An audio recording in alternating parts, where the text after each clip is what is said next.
Yo, yo. What's up? What's up? What's up? What's up? What's up, everybody? What's good? Happy Saturday. What's going on? Hope everyone's having a great weekend. All right. It's rainy out here today in New York. Tomorrow's the big Puerto Rican Day Parade. So it's a big weekend out here for them.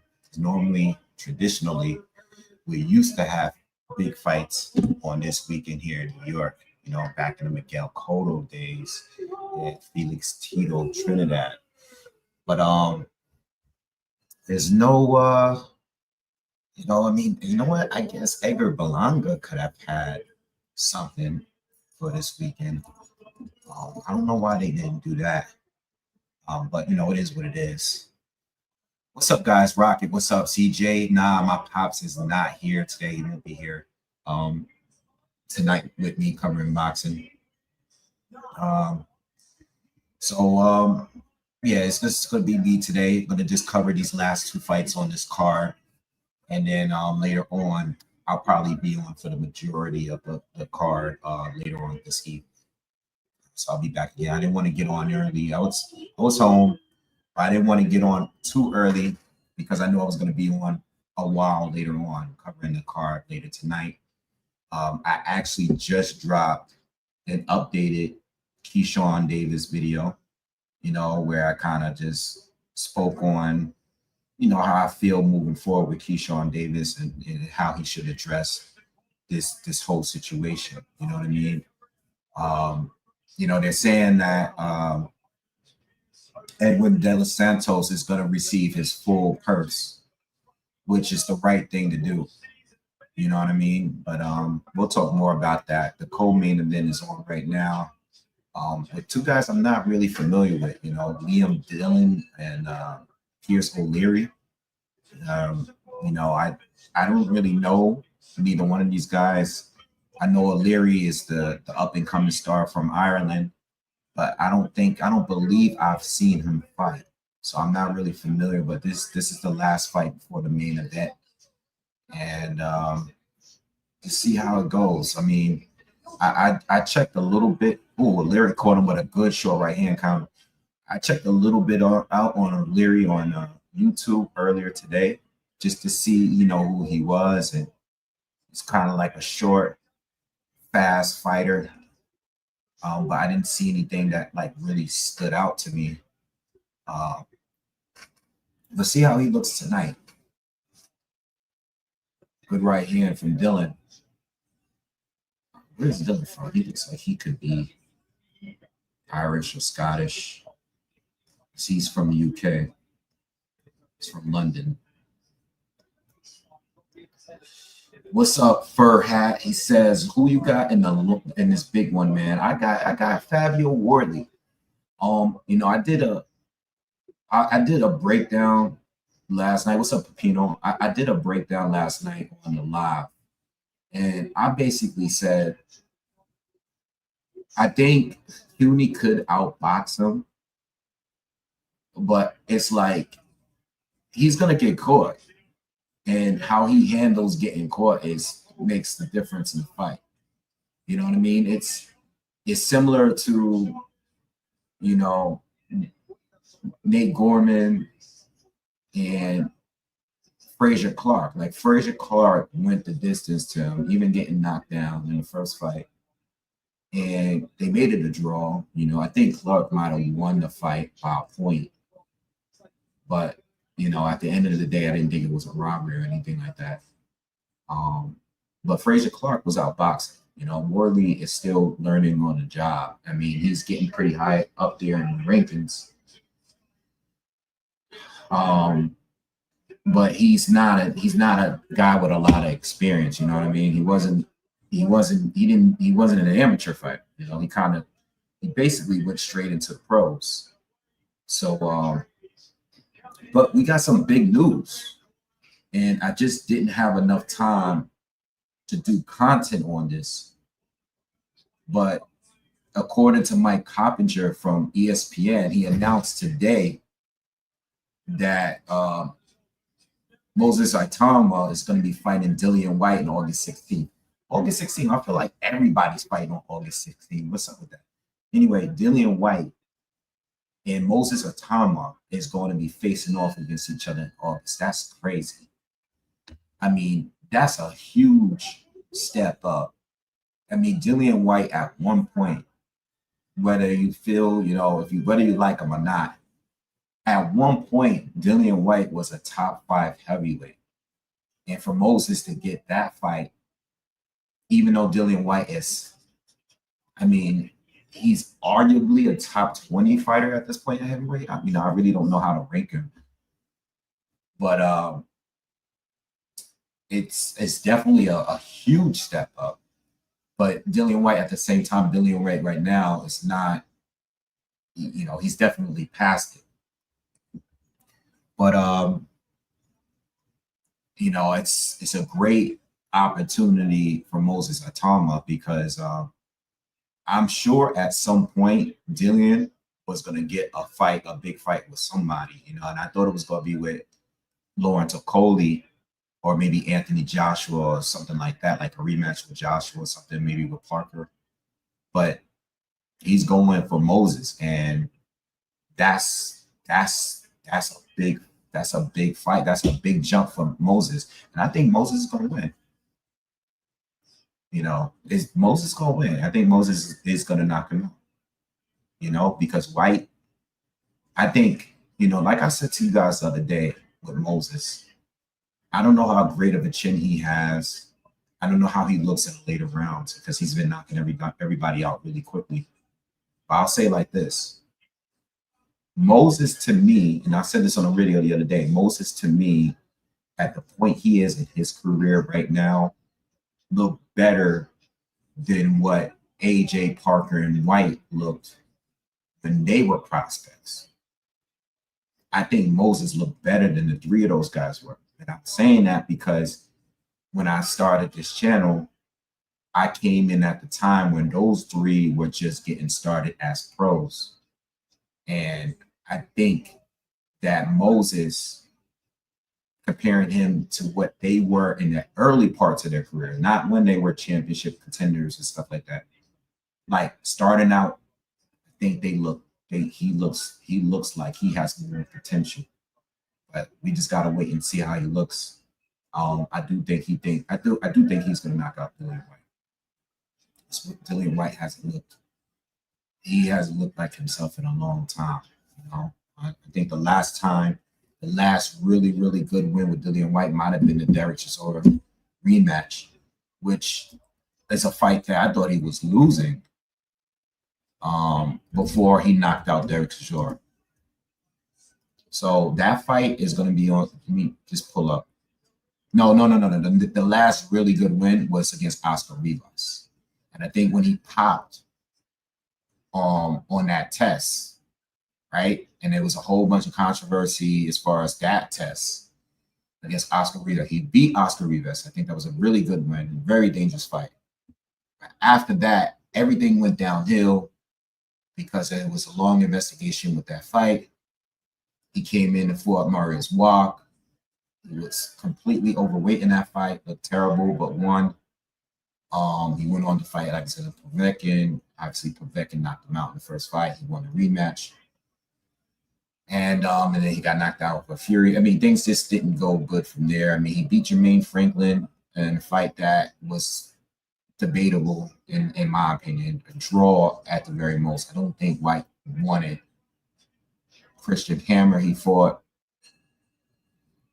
And he fought Tete in a recent fight which he didn't look good. I think Moses is going to win. And I think he's going to win by knockout. Who else is fighting? So in that same card, we got Kakachi and Raymond Ford, which is a fight that I brought up when Kakachi won the other week. That's a great fight too. That is even a better fight, in my opinion. Ray Ford going up to 130, fighting Anthony Kakachi. I love it. And what I love about this fight is that we got a prime American against, I don't know. I guess Kakachi could be in his prime because I know he's older, but right now he's getting the biggest wins of his career right now.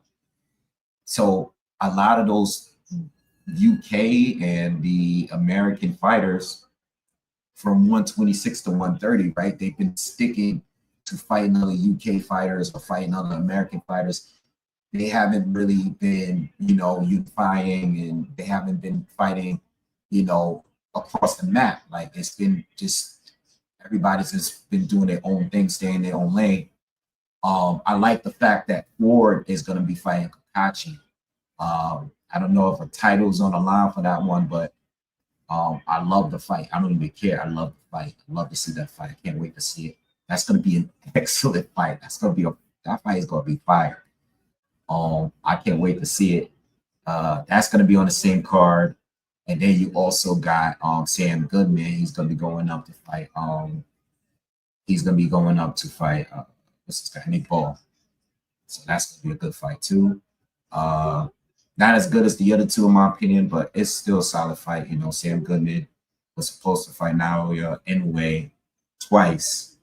And it didn't go down, but he's going to be moving up to fight Nick Ball. I think Sam Goodman is still undefeated too. So yeah, smash. Everybody hit the thumbs up, man. Josh, what's up with you? What's up, Yvonne? What's good? Billy Trees, what's up? Her hat says Simone's have a good chin, my guy. Warley quicker, possibly harder hitter. I think Huni going to take it and Warley cope with Huni's combination and pressure. I think Huni going to get him round 9. What you think? I don't know about all that stuff with the Samoans, man. I mean, I feel you. Samoans do got good chins, but I'm not gonna base everything on that. I mean, if we saw the Cameron Lorena fight, Huni was getting punched with every clean punch Lorena was hitting him with. You know what I mean? And Fabio Wardley, in my opinion, his best strength is his power. You know what I mean? So I think Huni definitely has the experience. But I think everybody that Wardley fights have more experience. If we're talking amateur pedigree and some pro pedigree, I'm not going to base it just off that. I think Wardley's going to win by knockout. But if Huni wins, I think Huni wins on points. That's what I'm looking at. But I think Warley's going to catch him. Huni can box better, but I think at some point he's going to get caught with a shot. At some point, I think Warley is just a KO artist, but I don't want to say the fight is 50-50. I think the fight is more like a 55-45, and I'm leaning towards Warley when it comes to that.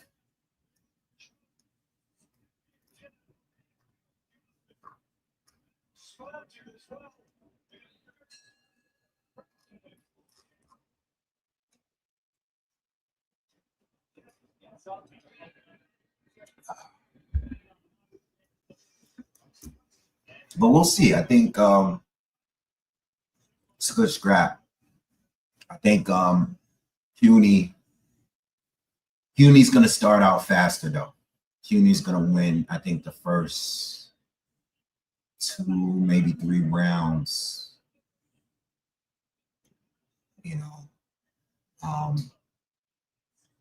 If he doesn't get caught, I don't see Huni being that much better than Frazier Clark, though, to be honest. Like, those are two guys that box better than Warley. We saw it happen with Clark. Not saying that's gonna happen to Huni, but I don't know, bro. I'm not a full believer of Huni yet. Maybe I will be after this fight. Maybe I will be, but not right now. Going into the fight, I think Warley is going to catch up at some point.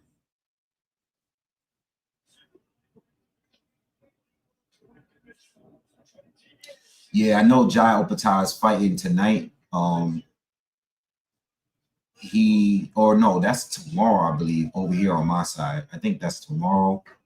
I'm looking forward to see him back in the ring, but not sure about the opponent. Not really hyped about the opponent here. At this point with Jai, I I think he's already proved it for a while, and I know everybody's kind of ducking. I know a lot of people don't want to fight him, but I want to see Jai fight, you know, top tier cruiserweight. You know what I'm saying? As long as he stays at the division. I just feel weird, you know. I feel bad about Jai because it's not that many people left at cruiser, and I feel like he's too small for heavyweight.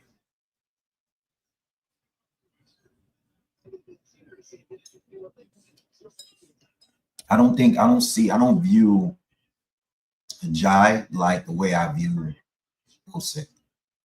Now, I think he's good, but I don't see him being a top heavyweight. You know, I just don't see it. You know, I do think having the speed advantage over a lot of heavyweights is definitely a plus. But I can't put his skill set on a level of a Usyk. You know what I mean? That's just the way I view it. But I don't see him staying at cruiser, you know, because if he doesn't fight Zerto, I like what O'Leary's doing here. I'm just pause for a second because like that he's starting to walk down Dillian and go to the body. I like he should keep that going. Because from the outside he gets tagged a lot for some good shots, but he needs to walk this guy down. Yeah, like that. Yep, throw that combination. Dillian started smiling. That's what he need to be doing. Like I'm talking to y'all about I'm watching the fight from the corner of my eye, and O'Leary needs to step the pressure up with that. He need to step it up in the booth. But yeah, that's the way I view Jai Opetaia. You know, unfortunately for him, he kind of came at a time where a lot of guys moved up in cruiserweight and or retired, you know what I mean, or got old. Excuse me. There's not many top tier cruiserweights right now. You know what I mean? It just isn't. And again, Jai, if he moves up to heavy, he'll be a very small heavy. And I think if you're a very small heavy, you gotta have some great athleticism, which he does, but you also gotta have some good skills, some really good skills. And I don't know if that's gonna hold them over up at heavyweight. I mean, there's really no other fight that I mean, even on BoxRec, they still have Chris Billum-Smith as the third top fighter at cruiserweight, which just goes to show it's not really many top opposition here, you know. You know, I know Chris Billum-Smith was a world champion. I know he beat Lawrence Coley, but as far as champions, you know, in pound for pound, I don't think Chris Billum was like a top tier fighter. You know what I mean? As far as comparing him to other champions, I mean. Yeah, y'all just getting in late. I was just talking about White and Moses. I was just talking about it, you know, like 10 minutes ago. I love the fight. I guess for Dillian, you know, I mean, he was supposed to be fighting Lawrence Coley. And that's a fight that I was kind of leaning towards Coley to win, to be honest. But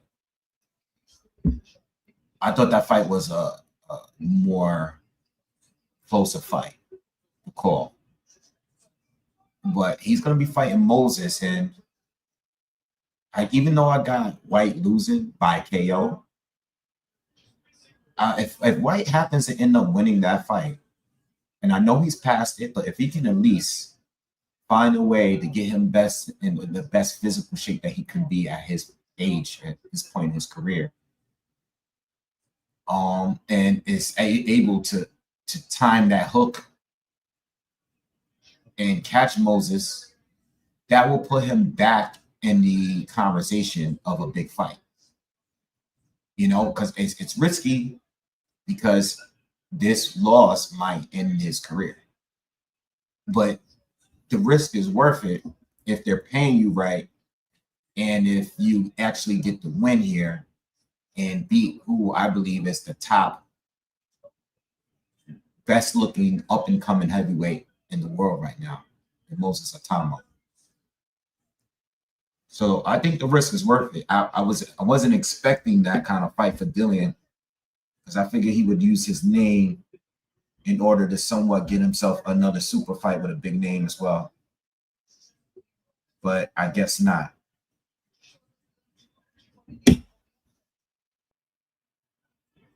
Yeah, so that's how I feel about that.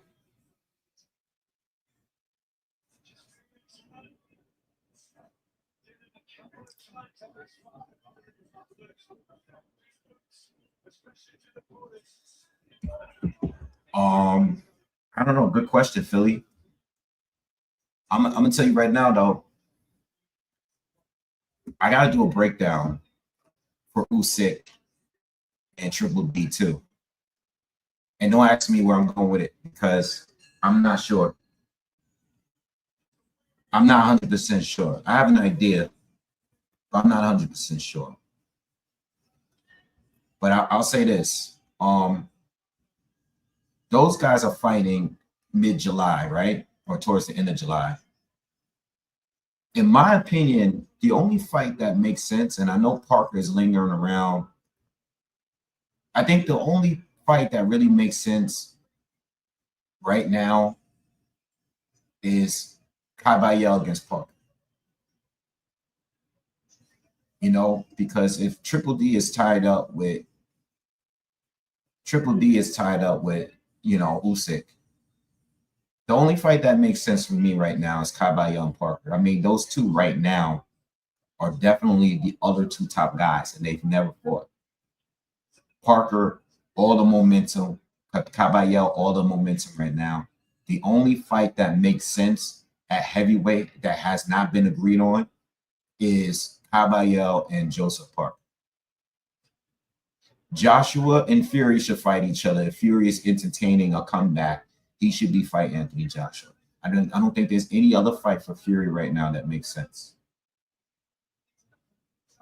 And then you have the rest of the crowd. But yeah, that's it.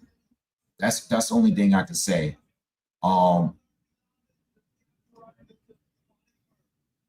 Yeah, that's all I can really say for the heavyweight division. They should just make that happen. And it don't even need to be on nobody's undercard. That should be the main event. Make that fight next. And the winner takes the winner of Usyk and Triple D. You know what I'm saying? Because if you look at it, neither Parker or Caballero have fought Usyk or Triple D. We don't know what the outcome is going to be if Parker is to beat. Yeah, you don't know who I'm talking about. Yo. Hi, Jen. Yeah, I think Parker and Caballero, the winner of that fight should be fighting the winner of Usyk and Triple D. Another question is too, how long is Usyk gonna keep fighting? I have a strong feeling that Usyk is gonna keep fighting until he loses somebody. And it might really be his next fight, but I don't believe that Usyk is gonna want to keep stop. Like, I think the guy don't care about having a perfect record. You know what I mean? I think this guy really believes that he could beat everybody, right? Because he didn't even need to fight Triple D. This is why Usyk is an all-time great, bro. Because he don't even need to be taking these fights, man. He's taking fights. He's taking the one questionable loss that he has. He's taking a rematch in the one questionable loss that he has, because of controversy behind the low blow, right?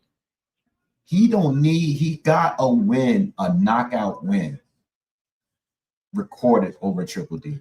And he's choosing to fight him again at a time where Triple D looks more dangerous. And Usyk is even older. How old is Usyk now? Usyk got to be like 38 at this point. Yes, he's old. He's 38 years old. What's up, Coco?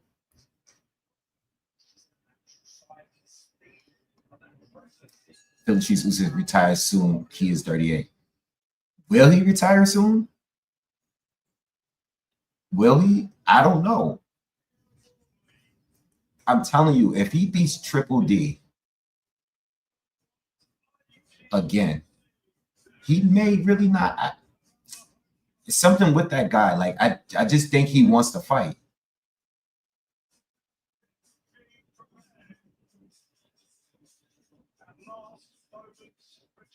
He's talking about. Pepino says he's talking about retiring from boxing and going to MMA. I mean, try it. Luther says he should retire just so he can go out on top. I think he should too.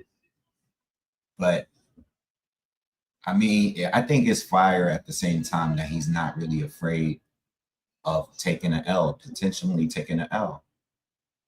You already beat Fury twice, right? You already beat AJ twice.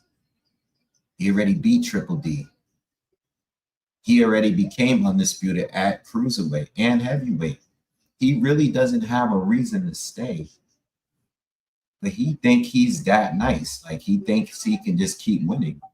And I think when people challenge him, it just motivates him to want to get back in the ring. You know, Triple D coming in the ring that night when he beat Fury in a rematch probably pissed him off. And it probably made him like, all right, everybody's talking about, oh, that should have been a knockout. Okay, cool. I'm going to give you a rematch. Now I'm going to give you an opportunity to beat me again. I don't think he's like being strategic with his career. I think he legit like I think he feels like he can beat everybody and he's going to keep doing it until he might actually lose.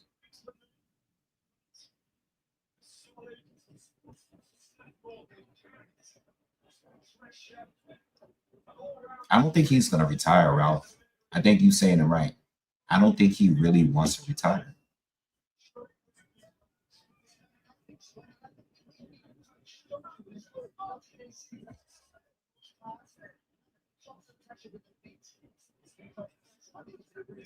Nah, I think Luther, we're past that.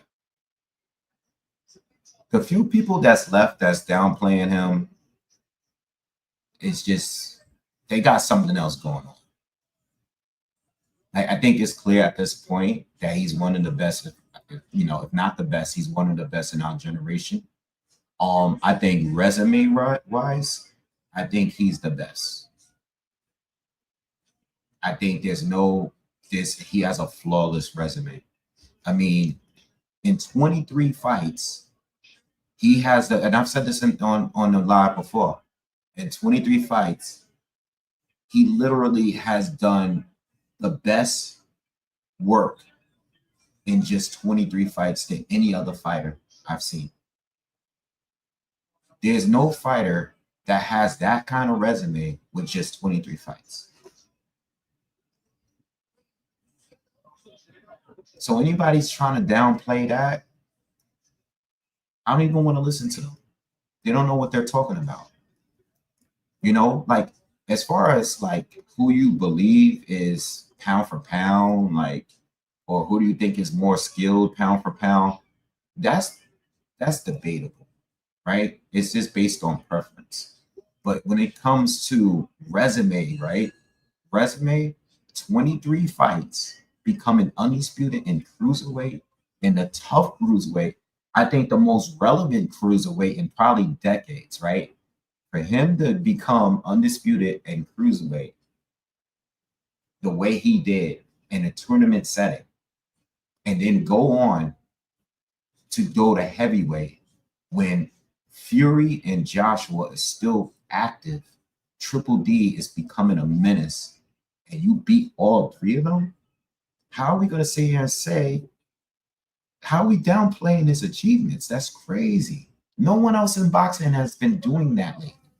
I'm sorry. I know we have a lot of champions with a bunch of different titles in different divisions.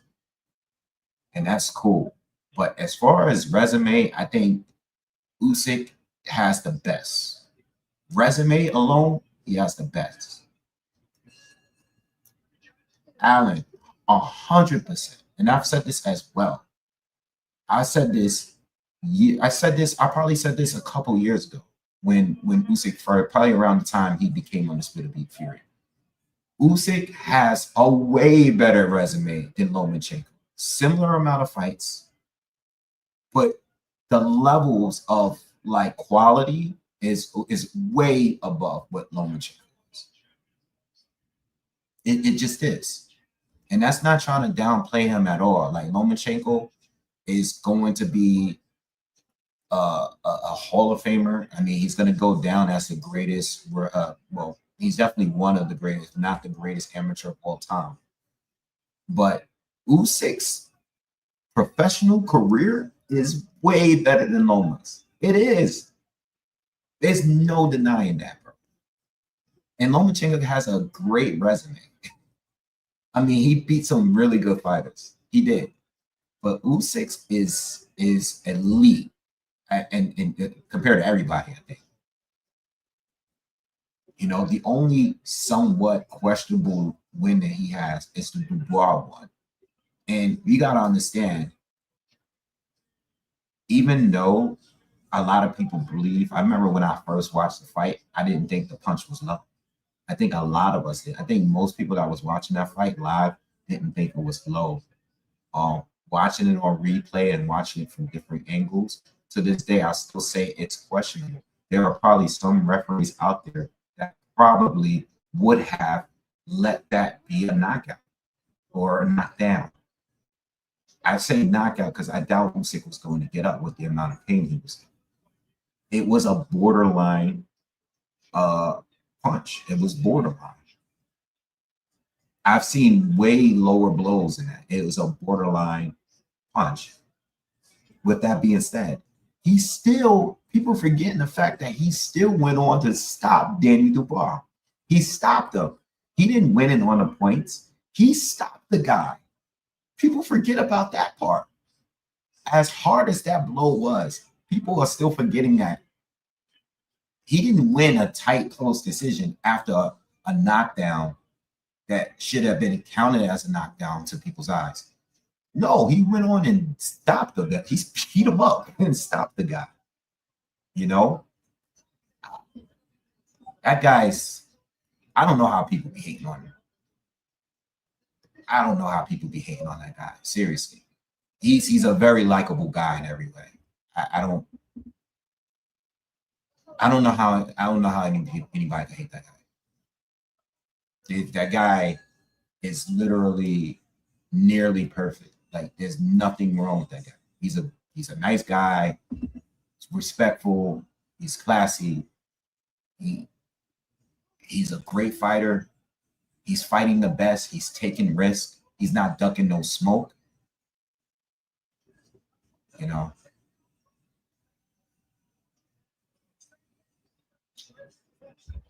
This is a problem with Dubois. And I haven't really, maybe it shouldn't come from me because I haven't been the best at picking his fights. We know that.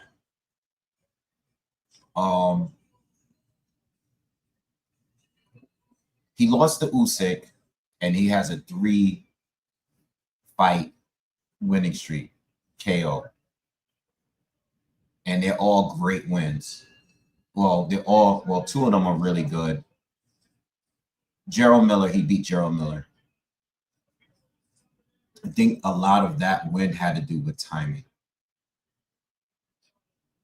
I'm not going to defend Gerald Miller for being out of shape and not being on any PEDs.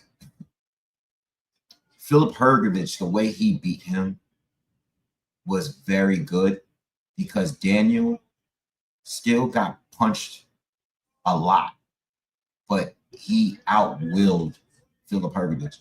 Filip got broken mentally in that fight. Filip was landing all the right hands. Filip, you can tell, basically thought, I beat you up in sparring. I'm going to just beat you up again. And with the amount of right hands that was landing in that fight, I thought it was going to happen. But Philip couldn't take what he was dishing out. And you can tell that he was mentally getting frustrated. Now, I'm sure, I was looking at the fight some months back. There was a lot of headbutts in that fight. There was a cut in that fight. But Philip, you can tell that he was broken mentally. AJ, I don't know what the hell AJ was doing in that fight. AJ looked like he was so confident in his 2 previous performances. Dude was out here moving around with his hands down, getting punched, hit with shots that he should not have been getting hit with. I don't know what the hell happened with AJ in that fight. I think AJ, again, was overconfident, similar to Filip Hrgović in that fight, because he was coming off 2 good knockout wins, right? And he was looking very, very good. I don't know what the hell he was doing. So I think the last time I went back and watched that fight, I was like, what the hell is he doing?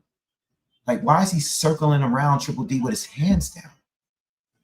Like, what are you doing? I don't know. AJ was feeling like, AJ was fighting like he was Sugar Ray Leonard or something. Like, AJ, AJ's confidence was through the roof, bro. Like, he was too confident. He was too confident. Listen, certain fighters, you gotta fight with like a sense of respect to a point where you don't want to get hit. AJ was just like, I got this, and he got his ass whooped. And I think those are good wins. Usyk is not any of those guys. Let's remove the first fight out of the equation. Let's just say Triple D is on a roll, which he is, right? He's on a roll, and they're fighting for the first time. We've never seen the first fight happen. At the end of the day, Usyk is very defensively responsible. He has the best cardio in the game. Even though Triple D has pretty good cardio, I don't think there's anybody that has better cardio at heavyweight than Alexander Usyk. He masks when he's going on breaks. I pointed this out in the rematch with Fury. When he's going on a break, he's masking it. You can't even really tell because he might not be throwing as many punches, but he's still actively feigning, getting in and out. He's doing stuff to make you still drain yourself. So Usyk, cardio-wise, better. He's going to out-throw. He's going to outland. He's just more of a precise puncher. You know what I mean? I just think that even though Triple D is coming off a good roll and he's coming off some good wins, the level opposition, including Anthony Joshua, is beneath Usyk. We don't even need to look at the first fight. Even 38-year-old Usyk, who stays fit, it's just Triple D looks good and he's on a good run. But Usyk has been on a good run his whole professional career. His whole professional career. He's been on point his whole career.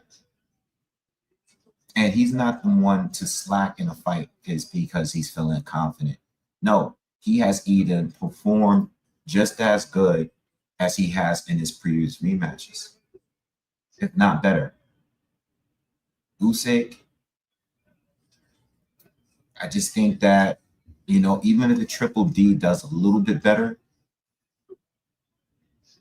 I think Triple D might have improved in certain areas, but I think the biggest improvement in Triple D is his confidence, more so than his skill set.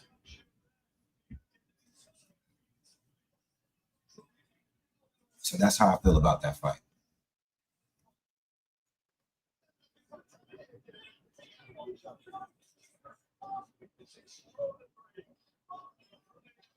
I don't want to talk about the concussion with AJ. It's been a while.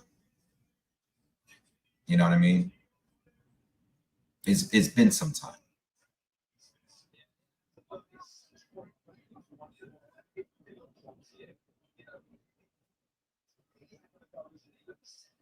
Yeah, we'll see. But it's a good fight, and I can't wait to see the rematch. I think Dubois has all the confidence. But when you start getting touched up with those jabs and those straight left hands, you know,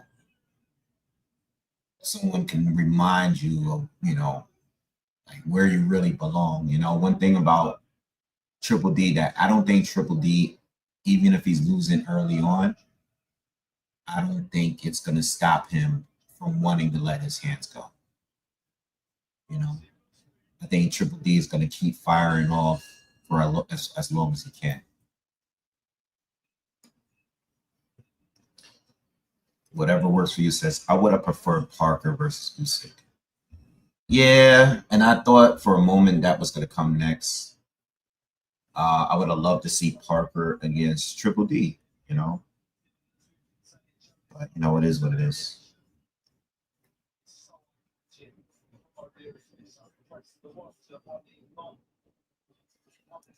Yeah, Parker did get robbed in that situation.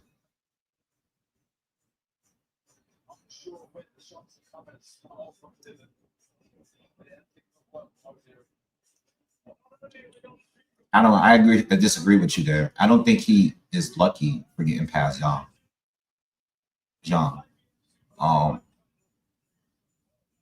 I don't believe that.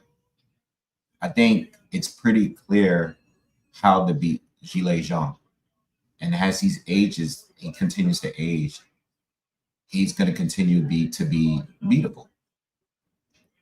You know what I mean? I think there's a clear way of beating Jean. And that's simply outworking him. Jean has been a 5-round fighter. And he wasn't even that in his last fight against Caballero. Parker, all he had to do is outland and outwork him. Yes, he caught a couple shots. But outside of those 2 rounds, he was getting beat pretty easily, in my opinion. I wouldn't call that luck.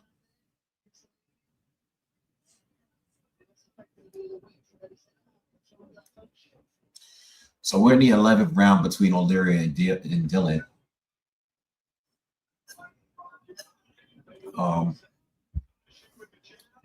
And from what I've seen, it looks like O'Leary is just doing a slightly better work. But Dillian's been a good test for him. Dillian's been catching him with some good right hands from the outside. So it's a good test. But O'Leary needs to develop a little longer before we start talking about the top junior welterweight guys.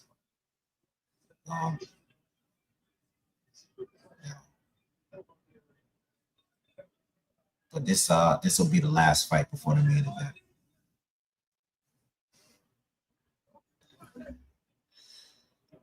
Alan says Young still hits very hard. He could upset someone like Moses right now. Yeah, to be honest, Zhang is still going to beat some people. Because not everybody can do exactly what needs to be done. Take him out. Caballero is a machine right now. He's a machine, and he wasn't always at this level, but he is now. He's a machine. So stylistically, that probably wasn't the greatest match for him. But Caballero, who's been hurt, I figured, I remember doing a breakdown, and I remember my breakdown sounded something like maybe Caballero should not press forward so hard early because he will get caught. And he did get caught in the fight. And I believe he got knocked down, right? Caballero did get knocked down. But it just wasn't enough. John to knock guys out, he's gonna have to knock guys down. He's gonna have to knock them out. You saw that in a Parker fight. You saw that in a Caballo. He did knock out though Wilder, but Wilder is not. He's not volume puncher by any means. You know what I mean? He doesn't even have the greatest cardio. CJ says, "Thank you, CJ. Thank you." He said he was on a lift last night, passionately talking boxing on another panel. Driver was laughing like, this dude is crazy, but he knows his ish. I got Huni. A lot of people saying that. I didn't do a breakdown, but I mean, from the comments that I've been getting since I did, a short breakdown yesterday on my live, it looks like there's more people that's picking Huni to win.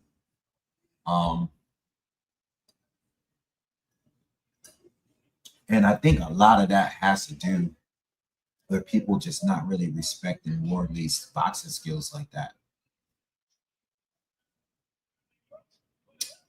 The one thing I don't like about Fabio Wardley is that I think he's counting too much on the big punch. I used to say this about Wilder all the time, yo. I said this about Wilder for years, because there were fights in Deontay Wilder's career where I thought if it wasn't for his one-punch KO power, that he would lose some of these fights. And I think it started with the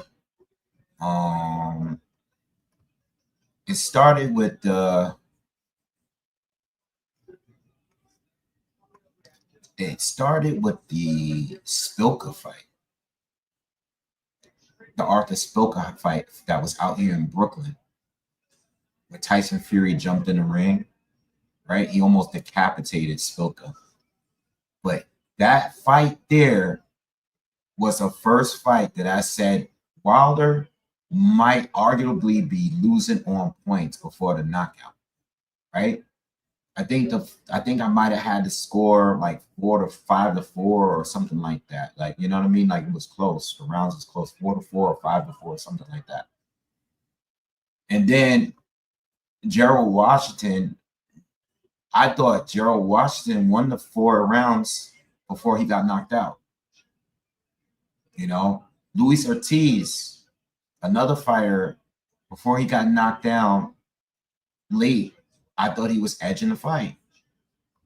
Luis Ortiz, too, I thought he was edging the fight. Wilder got a gift draw against Fury, in my opinion. Rematch against Ortiz again, losing a fight every single round, all the way up to 7th round, got knocked out. I just think that with Wardley, if he is to win today, I think he needs to, and I know he's still a work in progress because I know he hasn't been boxing that long. But as he continues to grow and advance in opposition, he got to understand that at some point he's not going to be able to count on a knockout. And it might be because he might not be able to hit his opponent, or he may not be able to knock his opponent out.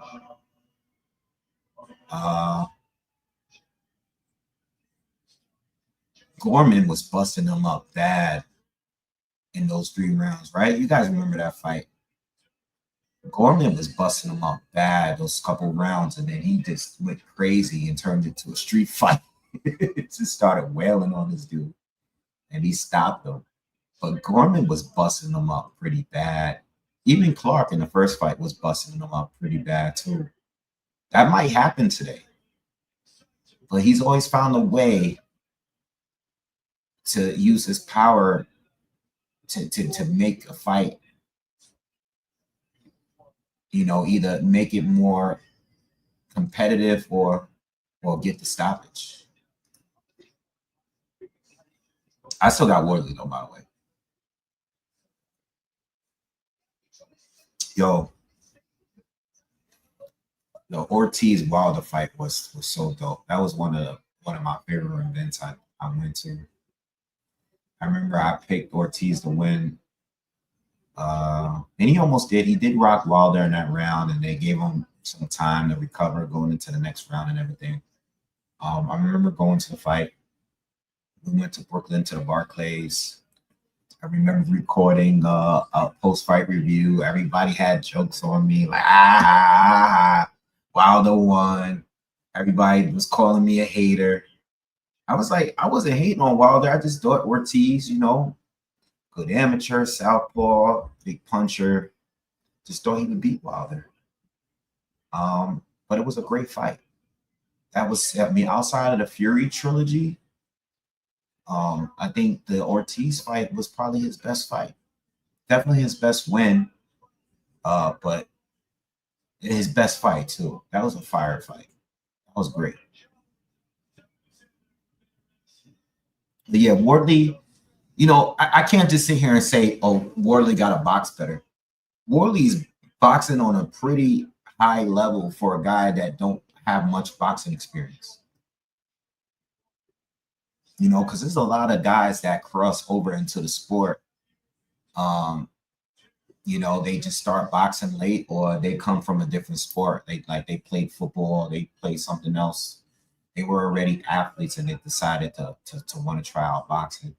So for Warley to even be at this level, and in my opinion, a top 10 boxer right now. Let me see the scorecards.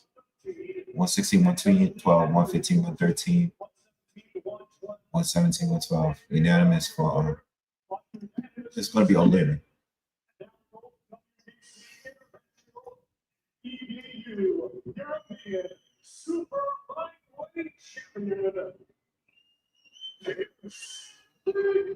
You won. Dillian, though. Good fight, though. Good test for this kid. But he needs some more fights. Good fight, though. Good win.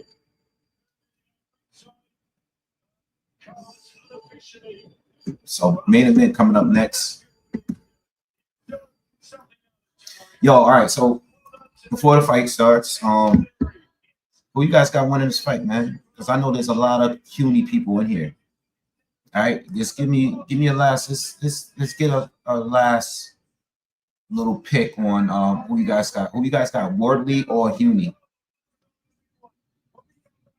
Wardley or Huni? Let me know in the comments. And how? Knockout, decision? What do you guys think? All right, we got a Huni, we got Wardley.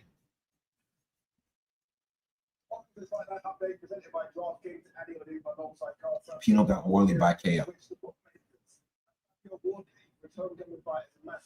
Alan says he doesn't think Huni has a bad chin, so he think he may steal this. All right. 1-2, 2-2, another Warley in there. 3-2 Huni. 4-2 Huni. 5-2 Huni. Oh shit. 5-2 for Huni. All right. 6-2 Huni. Okay. 6-3 Wardley.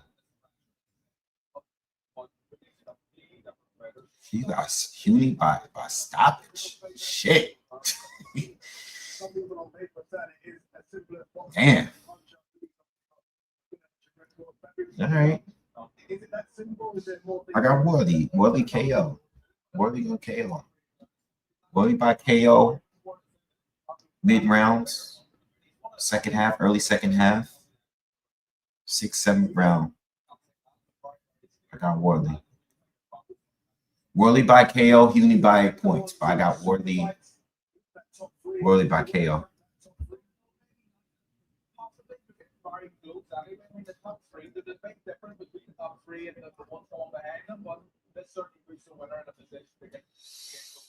Whatever works for you. Says it's good that this channel has respectful comments. I have a very respectful following.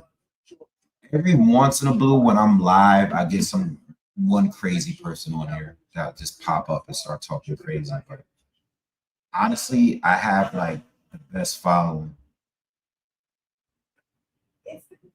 I don't, I don't, I don't, I don't, I don't feel like when I don't know. I just feel like I think the content is the following. The kind of content you put out is the kind of following you get. You know what I mean? And I don't have like clickbait content, so I think that my following represents people that really want to talk about the sport, like really engage. You know what I mean? Like, of course, I'm gonna get some retarded people on here every once in a while, but yeah, I got bread on Wardley. I have Wardley winning by KO, being part of a parlay for later this evening's card. Damn, you know what? Not for nothing. Oh yeah, they gave me my 100 back from for the Keyshawn Davis fight. Yeah, they gave me my $100 I put on that fight. Put $100 on Keyshawn. But I have Warley winning by KO, part of a parlay with all the other fights on the card later on tonight outside of Keyshawn Davis. So Luther asked, was anyone scared for Pacquiao coming back?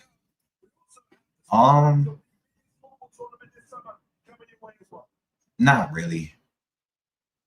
I think it's a possibility for him to lose and maybe even get knocked out.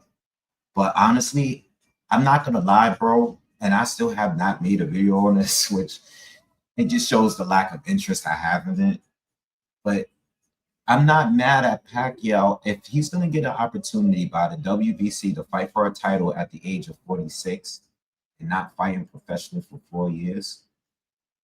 This is a great opportunity because I think as much, Mario Barros is cool. It's nothing personal, nothing against him.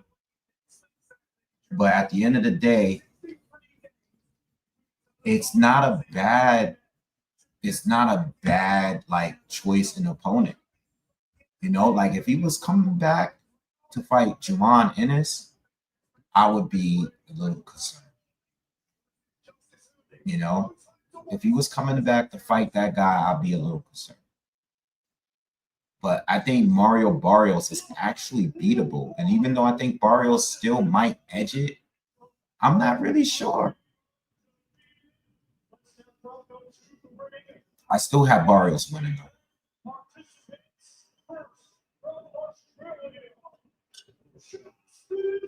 All right, Justis Huni's coming to the ring now.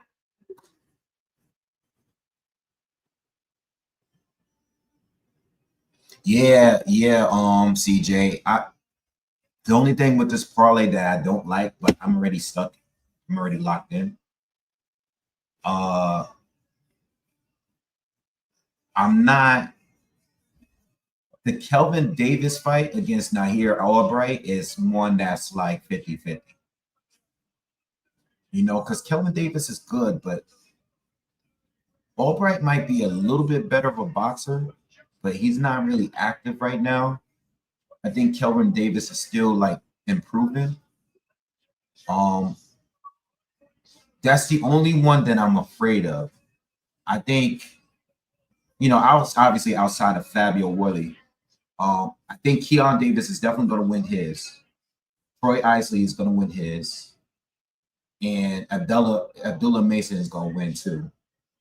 But I'm a little bit nervous about the Kelvin Davis one. I think that one might mess up my parlay. If not this fight here, if Fabio Wardley loses right now, I'm gonna redo this parlay. I'm gonna redo it right away. Like as soon as I get off the live, because I'm gonna come back on in a couple hours. I'm gonna redo this whole shit. Word. What do they got for Justis to win? I think Justis win, but I know a couple of you guys got him winning by knockout. He's only +2. Justis is only +2 straight up. Justis by KO is +5. And on points is +4.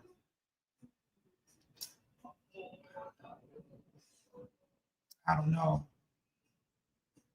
I mean, I already put money on it, so I'm chilling. Also, I'm thinking that if we're gonna get a draw tonight from anyone, it may be that Kelvin Davis fight with Nair Albright. Let me do that now. I'm gonna throw a little bit of money in there just in case that ends up being a draw. I think that might end up being a draw. I know a lot of people don't know Albright, but he's actually a good boxer. You get +1500 on the draw. So I'm gonna throw a little bit of money on there just in case I get lucky. I'll do that right now. All right, cool. I got it. I'm in.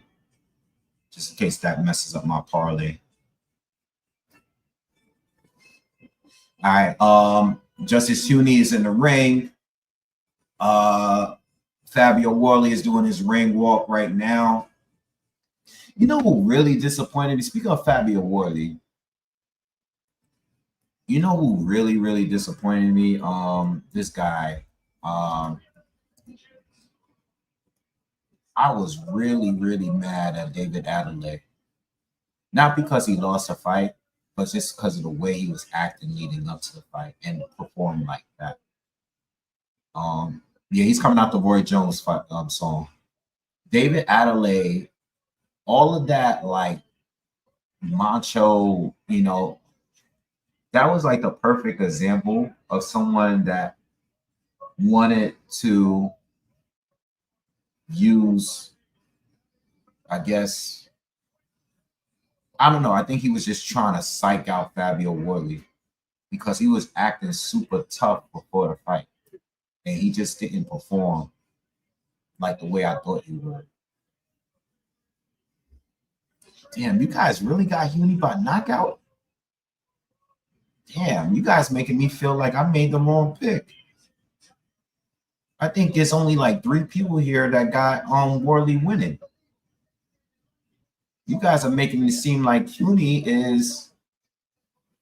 should be the favorite. You might be right, you know. You might actually be right.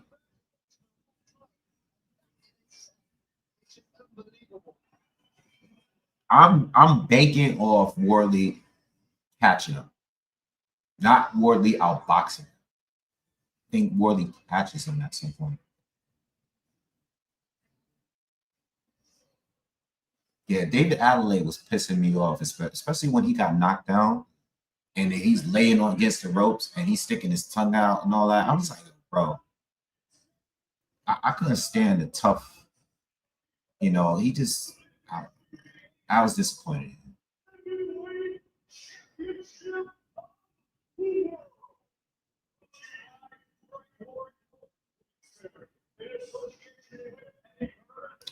All right, both fighters are in the ring, waiting for round 1 to begin.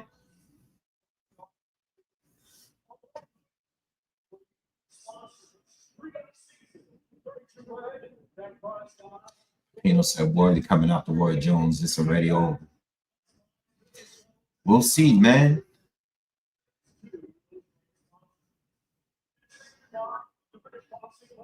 You know what? Not for nothing, bro. What do y'all think is the better fight? Like matchup, like Huni, or was it Gerald Miller? Because Gerald Miller was supposed to fight Fabio Wardley.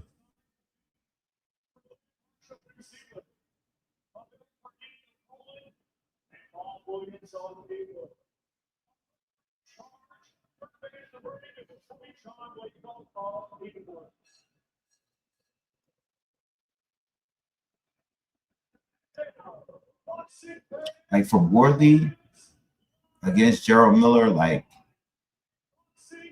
I felt like he was going to either knock out Gerald Miller or get tired. and possibly get stopped by German. In this fight here, I feel like it's the same scenario as like Clark or Gorman. Like he was going to either knock them out or he's going to end up getting outboxed on points.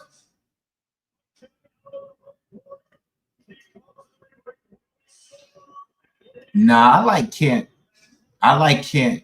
1 foot out the door said, y'all must have forgot is better. I like Can't Be Touched better. I mean, Can't Be Touched, I think for anybody that's in the gym and workout, I think that's on everybody's. It's just one of the best motivational songs out there. You know? Like y'all must have forgot it's probably the better hip hop record, but I think Can't Be Touched is just like that song gets played by everybody. Like, that's like beyond like hip hop. That's like in everybody playlist. Any athlete, anybody that's in the gym. Yeah, nah, Shaq was definitely a better rapper than Roy Jones Jr., but I think the person said Roland Curtis said, Can't Be Touched is the best rap record by any athlete. As far as popularity, yeah, probably, yes. Of any athlete, yes. I agree with that statement. I don't think he's a better rapper than Shaq. But there's no song that Shaq got that's bigger than that song. Nah, LL Cool J is not an athlete. We talking about athletes. We talking about real athletes. Yeah, like Shaq can rap. Like he can really rap. He could freestyle and all that, which is crazy. Yeah. Yo, all right. So Philly, that's my favorite athlete rap song is You Can't Stop the Rain. Can't stop, won't stop. That joint was hot in the music video. But I get you. I get you. That's not a bigger song than Virgin song. And the remix to that song too is fire. All right, here we go. Round one. Here we go. We calling the fight. Round one.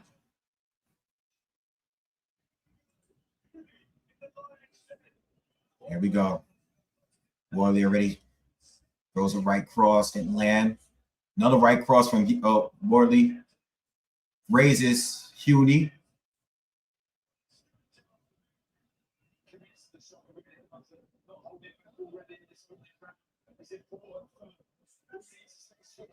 All action from Warley so far. Getting some feints, some jabs. Huni comes in. Ooh, Huni comes in, steps in, lands a jab to the body, and lands a hook behind it up top. 1-2 from Warley again. Didn't land.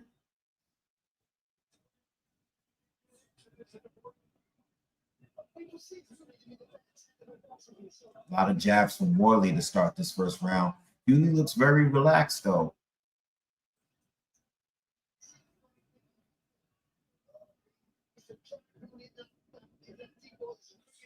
Another jab from Warley to the body. Good jab from Huni. Wardley cuts and bleeds quickly too. See how that goes. Oh, his nose got broken against Frazier Clark.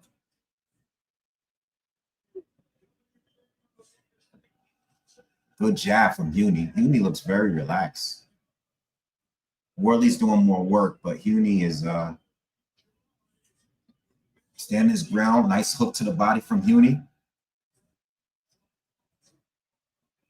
Huni's pushing forward, actually. Good left hook to the body and right cross from Huni. Ooh, I don't know. Huni's boxing really good. Looks sharp. Not doing as much again, but he is the one that is a little bit more accurate here.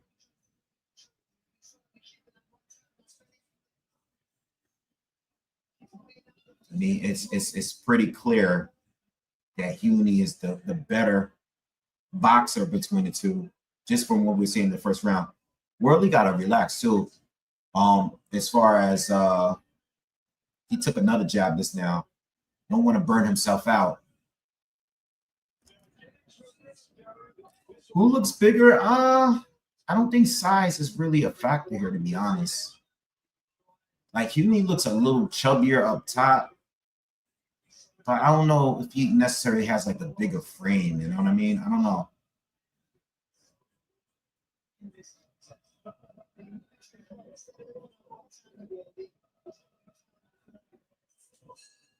Good round.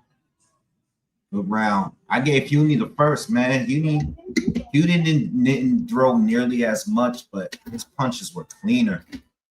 And it appeared to be a little bit more effective to me. I gave Huni the first. Warley, Warley didn't really connect with anything. I gave Huni the first.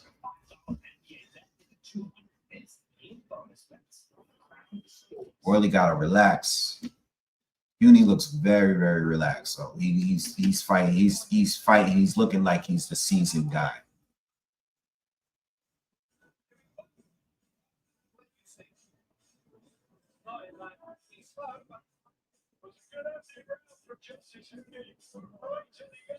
Oh, I didn't catch it. I didn't catch that, y'all. I didn't catch that, y'all. The last punch right at the bell.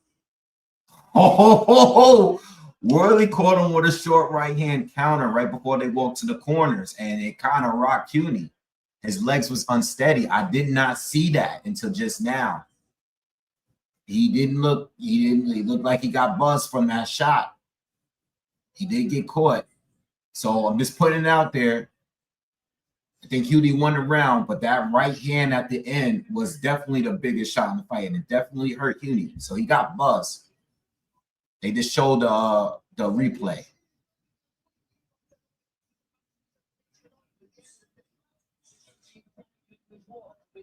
I didn't notice it.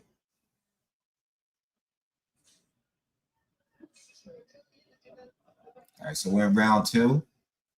Huni's keeping his hands up this time in this second round. Now he's fighting with his hands kind of high.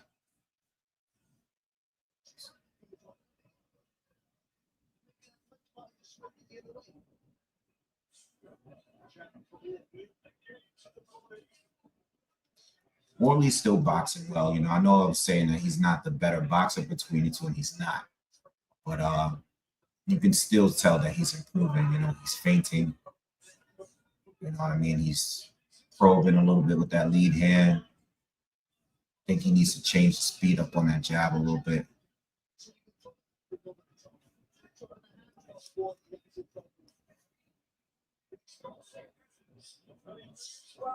Nice jab to the body from Huni. Most of the fight is in the center of the ring so far. Most of it. Good feints from Warley there. Warley has his lead hand very low. Good combination from Huni on the inside, connected with the right cross, and they tied up.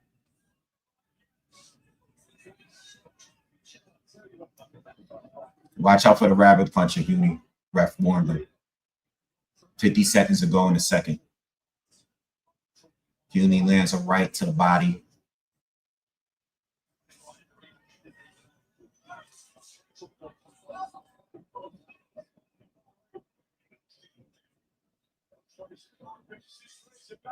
Good left to the body from Huni.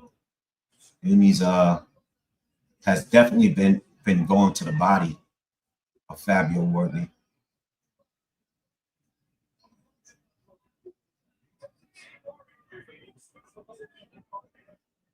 This is a close round here. This is a close round for me. I can't really call it.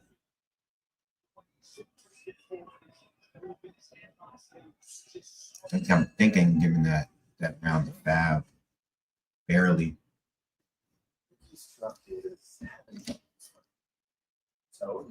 That's a close round, though. I mean, the first round was close, but I gave it to Huni. Second round was close again. I got it 1-1. What you guys got the fight score 2 rounds in? CJ says 1-1.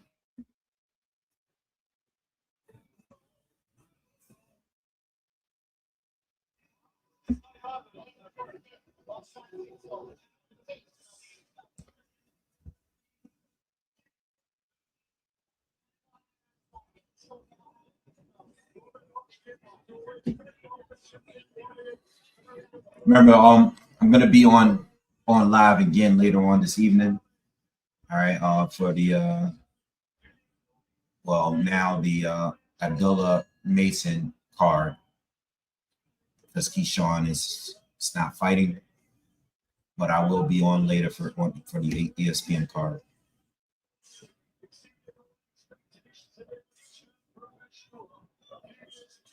Huni's coming out with that jab. He's pumping that jab in this third round. Oh, good combination. Huni's coming forward, being very good. Land to left, land to right on Warley, who's currently on the ropes.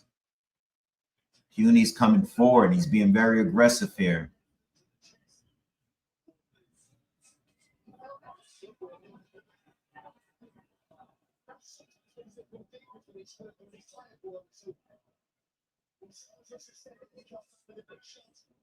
Good round. Good start in the third round for Huni so far.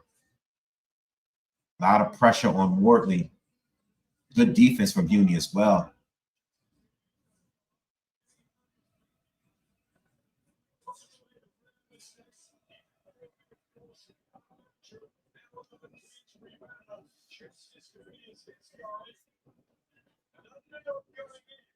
Steps in, lands a jab to the body.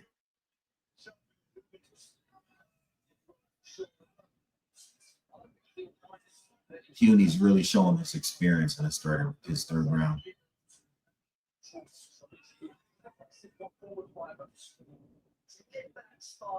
Wardley lands a good jab to the body. Huni's just marching him down. I don't think Wardley looks comfortable here. I've seen Wardley here before. I don't know if you want to awaken the beast, but that's what Huni is doing right now. He is coming forward and he's putting a lot of pressure on Fabio Wardley this round. This doesn't look like either of the first 2 rounds.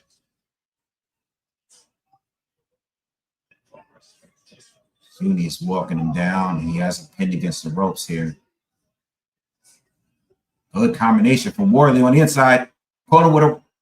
Well, Huni doesn't. I think the crowd thinks he's hurt, but Huni is still right in the pocket with him. I don't think Huni's hurt at all. Warley got to be careful because he doesn't want to punch himself out here because he's starting to let his hands go. But I don't think the crowd. I think the crowd thinks he hurt him with that shot, and he did. But Warley is landing some good shots here in this exchange. Huni's still coming forward, though. This is what I'm saying. But good moment, but now Huni's starting to let his hands go now. And I think Wardley might have wasted a lot of energy right there with all those punches. Oh, 1-2 from Huni. Left hook, 2 left hooks. Oh, right cross from Huni. Oh, big round for Huni. Big round. Listen, anybody that knows, the crowd was into it, but I don't think they know that Huni was not hurt by that shot. I think they felt like Warley hurt him, but he was still coming forward. That was a Huni round, and I don't think Warley looked good in that round, even though he started to really open up because of the pressure. I think Huni was not only beating him before that moment, but he actually finished stronger in the final seconds of the round. So I have it 2-1 for Huni so far. Warley took a lot of big hits in that round there. Yeah, I got a 2-1 for Huni. I gave Huni the first and the third. All right, round four. Warley comes in, lands a right hand, and lands one to the body. I think that one busts Huni a little bit. Huni backed off.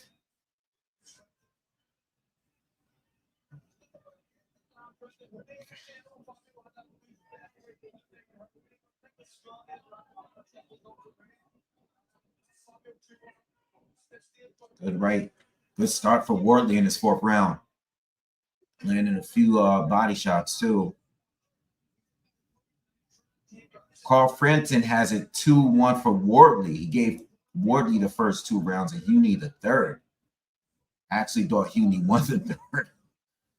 Oh, man. So we got 2 completely different scorecards. Oh, Huni landed a clean right hand. Yeah, I don't know what Frampton's seeing. Oh, Warley showing some of that footwork and those angles. Yeah, Huni's looking good. This is a good round so far, man. Halfway through the 4th. Anybody's round.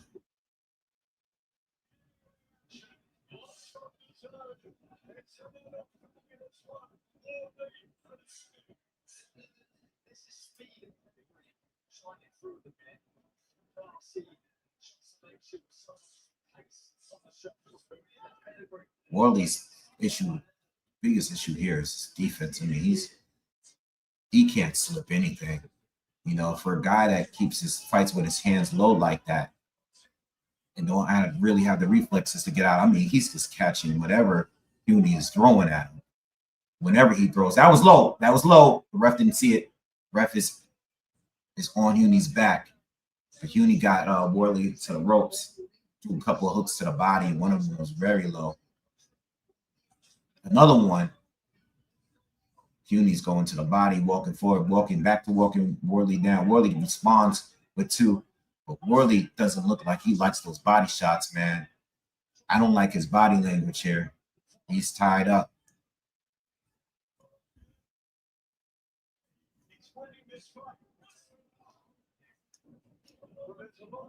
Yeah, Carl Frampton has a 2-1 for Warley. And him giving him the 3rd round is crazy. I understand the first and the second, but yeah, I forgot how he had scored it, but whatever. All right, I gave that to Huni. I got it 3-1 for Huni so far. Huni's doing some really, really good boxing, live pressure, like smart pressure.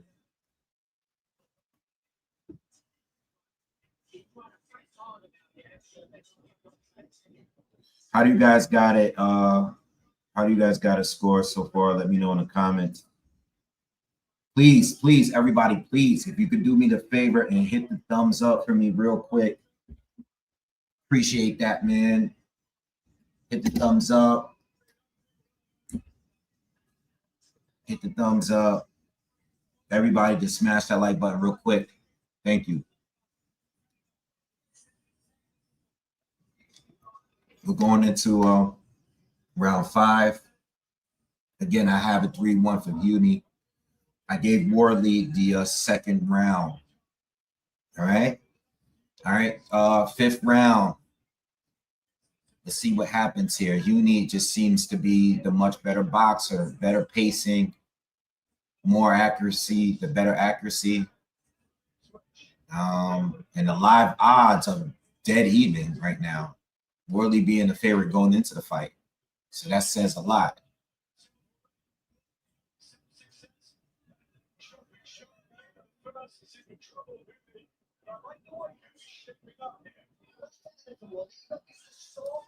Big right hand from Warley. Raises Huni.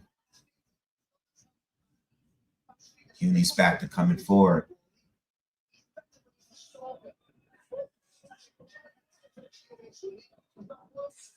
Uppercut from Warley. Good uppercut. Good uppercut from Warley. But he doesn't hurt Huni with it.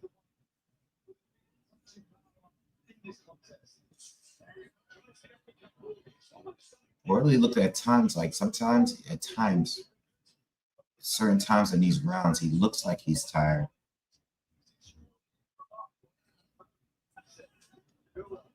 Huni's been pretty consistent going to the body.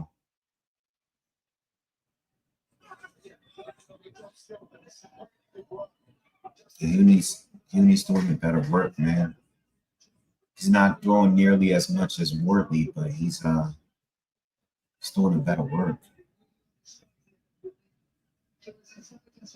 Wardley's back on the ropes. Good body shot from Warley, but Huni looks like his body shots are a lot more effective.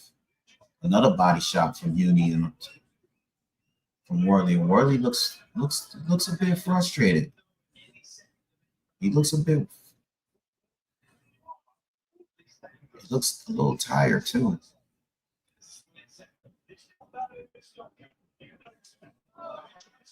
Tries another uppercut on the inside. That one got blocked by Huni. Huni with the old hand right. Has Warley on the ropes again. And the thing with Huni, he's not relying on power, you know. He's not sitting on a lot of these punches, you know. He's just connecting.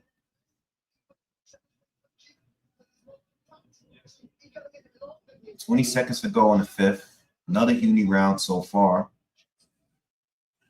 Warley is just not getting enough activity from him, and he's starting to tie up a lot more than what we're used to seeing.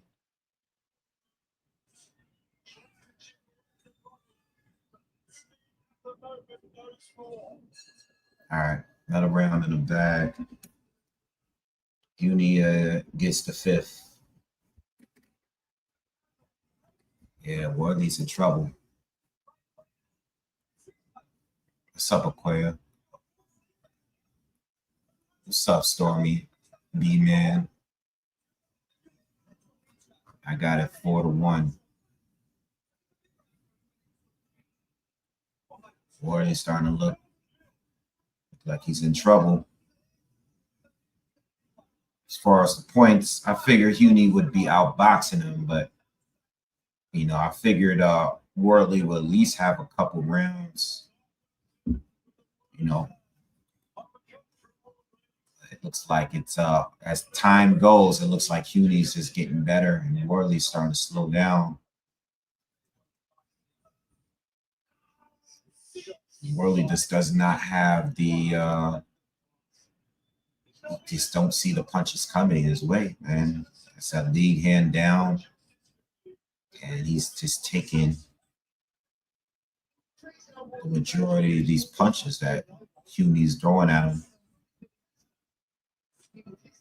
Very competitive still, though. I mean, Huni's winning clear to me, but it's still competitive. Good jab from Huni. They both trade jabs, but Huni got the better of that jab. That bothered Warley a little bit, backed him up. And now Huni's coming forward. And again, Huni looks, you know, Huni to be the less powerful fighter. Frampton has it scored 3-2. He gave Warley the first two. Huni being, you know, not the bigger puncher between the two, but he's been in the range all fight. He's been comfortable all fight long so far. What's up, Maker?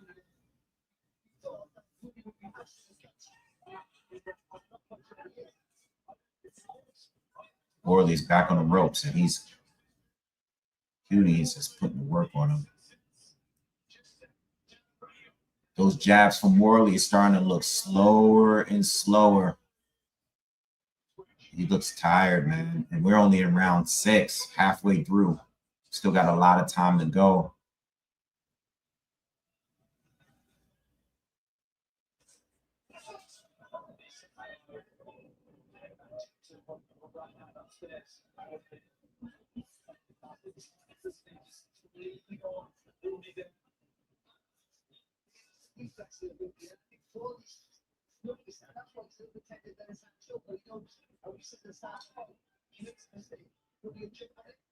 Warley's activity has dropped dramatically.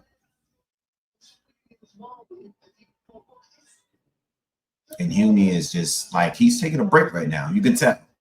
Huni at this moment he's taking a break. Like, he's winning and he's like, I know I'm winning. And I don't want to get greedy. And that's the right approach. He's just outboxing him. Good right hand from Huni. He's like, I can land whenever I want. Warley's left eye is starting to swell up a little bit. Oh, Huni hurt him with a big right hand. Another right hand. Oh, man. Oh, man. Warley's starting to get hit. He getting hit bad, man. He's losing bad, man.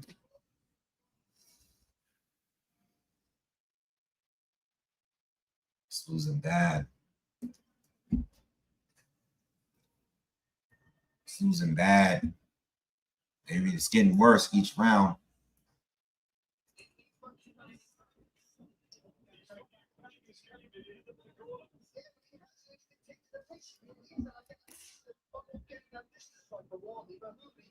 He's just like on a different level when it comes to this boxing.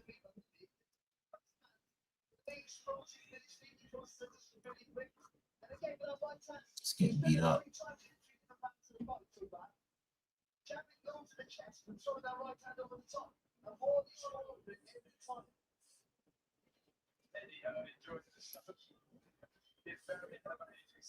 I mean, I've only given Fab one round, so if anything changes, I'll let you know. But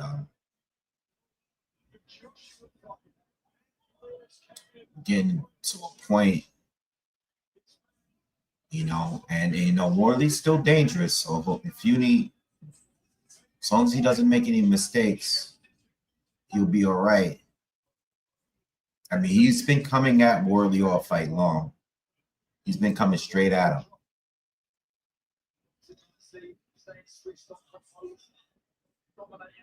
He's not. It's not even like he's fighting safe. He's fighting smart, but he's not.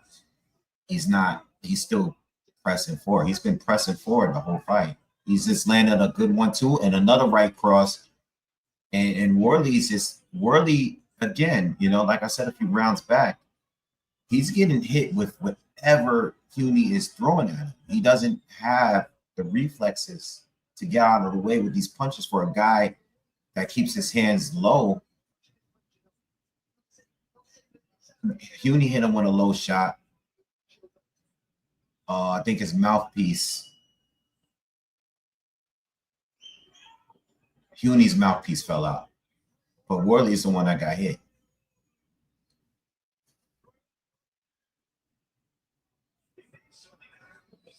Wardley needed that break.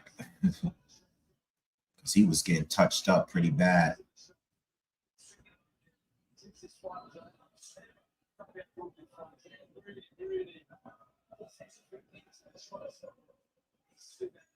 Warley caught him with a good swivel jab and buzzed Warley a little bit there.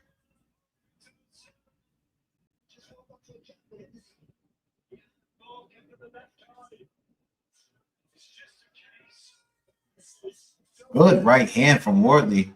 That's the first right hand he landed in a while, but then again, it didn't have the power, the pop that we normally see. You know, Warley being explosive, he's not really explosive right now. He's burnt out.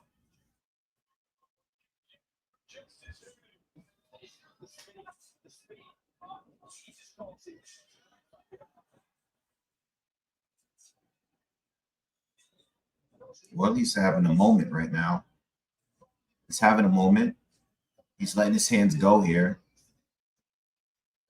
I think that shot might have given him some confidence, but now Warley's coming back. I mean, Huni's coming back. Yo, do you guys notice every time Huni connects with the right hand, he throws another one right after that and connects with that one too. It's like a bonus. And he's really starting to put it. I mean, Warley had a moment, but Huni just took it away. 50 seconds to go in the seventh, and it's looking like another Huni round.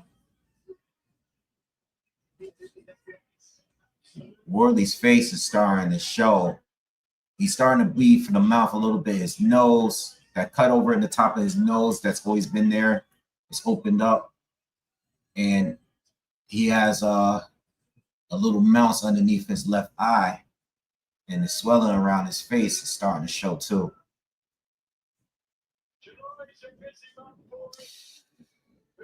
I don't know. It looks like you guys got Huni called it right.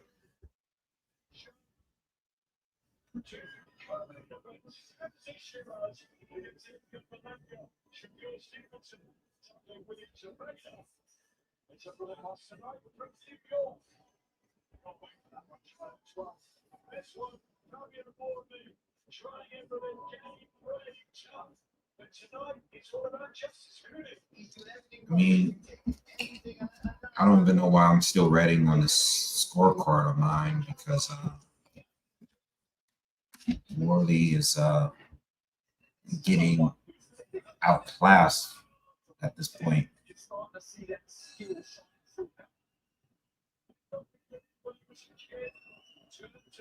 8th round.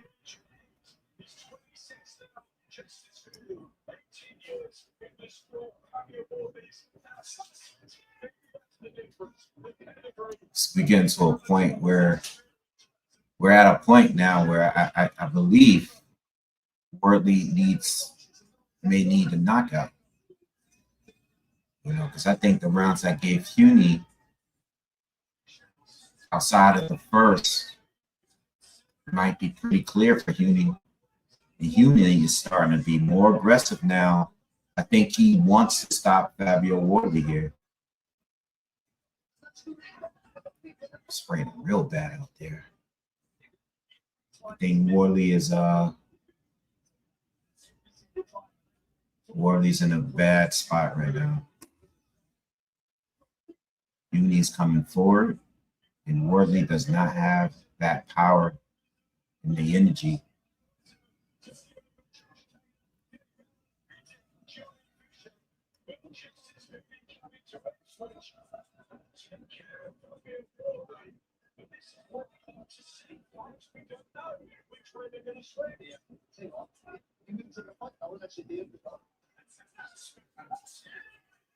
Right cross from Huni.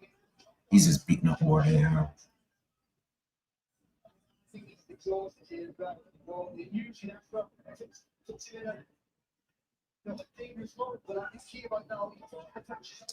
Yeah, everybody. So I see you guys comments talking about can't be touched. My ass. Yeah, he's getting touched with everything that Huni is throwing in there.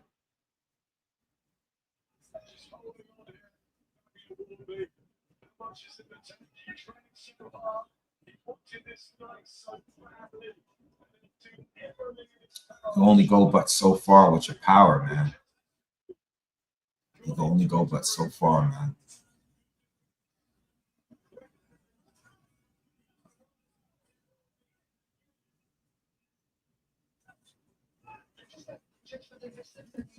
Still not bad for a guy that has what, like 20 something recorded fights in his life.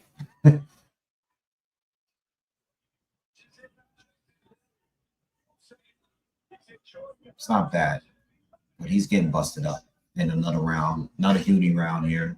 Nothing has changed. One thing too about Warley, I mean, he definitely got a good chin because he's just getting punished here. And I don't see Huni. Huni would have to make a huge mistake here. Because Warley he does not have the energy, he doesn't have the confidence. He's walking over to his corner with his head down. I mean, the guy knows he's losing, you know.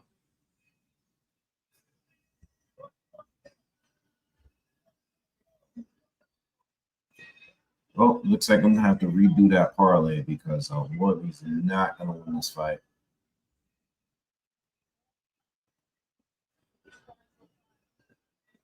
Yeah, somebody said this earlier. Huni does remind me of Ajit Kabayel a little bit, especially the way he's fighting right now. Kabayel is probably a little bit more of a puncher, but you know, Huni is fighting a very similar style that we've seen from Kabayel. I did see that comment. One of you guys left that comment.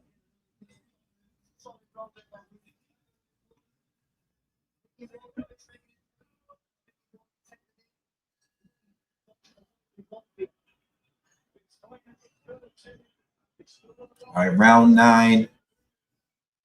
Again, I still have it pretty much 7-1 for Huni.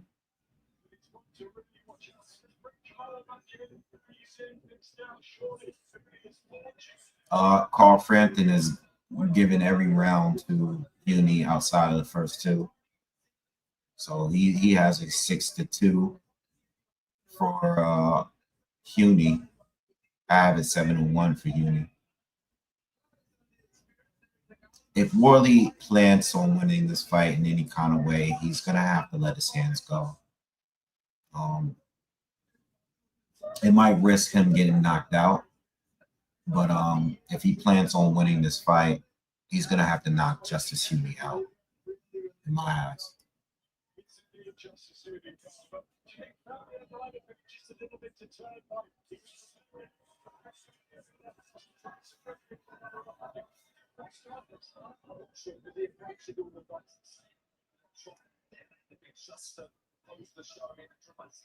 Aro says Deontay Wilder needs a lot more respect for what he did for the sport of boxing and the level he made. I mean, all of those guys that came in at that time deserve respect because they made the heavyweight division fun.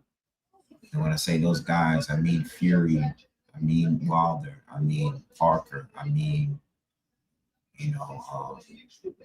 Anthony Joshua, you know what I mean? Dillian White, everybody from that class made it fun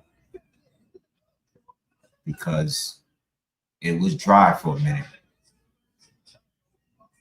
So with all of each and every one of those guys and their flaws, their losses, their moments, their high moments, their low moments, Andy Ruiz too, included, those guys made the division fun. And I don't think this next crop of heavyweights are going to make it as fun because, they don't have, I just think those other guys were just more like superstars and more entertaining. But it was a good time. Huni's really busting this guy up, man. Like he's looking to stop him. He's trying to stop Fabio Wardley right now. Fab is taking a lot of, this guy has a hell of a chin because he is just punishing Fabio Wardley. And Fabio is just taking this shit. He's getting hit with everything. He's getting hit to the body. This guy is taking a beat down from Huni.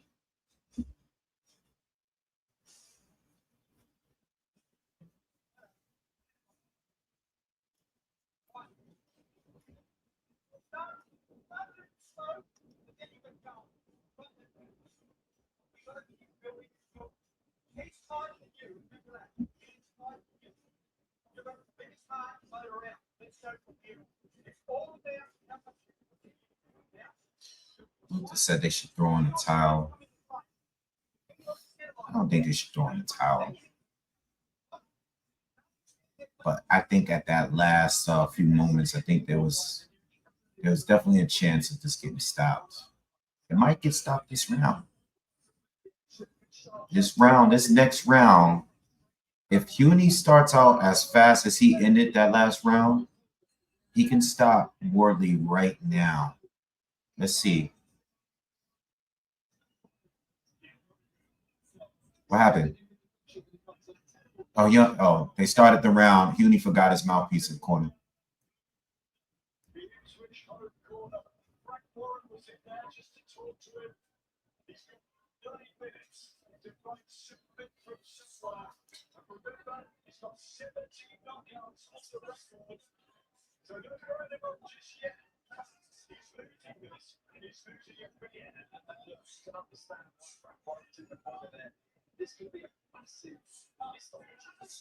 Huni, right cross lands, backs up Warley.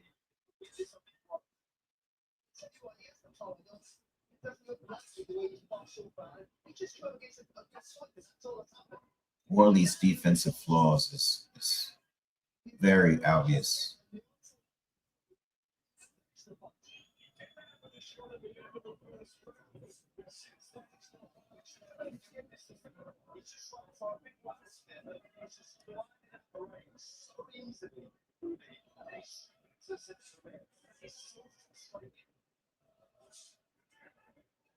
I don't know what Warley is gonna do, but I mean, is it at this point? Is it about trying to win, or is it's about surviving? Because it looks like it's about surviving. Huni lands another straight right to the body. Oh! Warley knocks him down. Huni's hurt bad. He ran into a right hand. Oh, Huni's down. I don't know if he's getting up. It's over.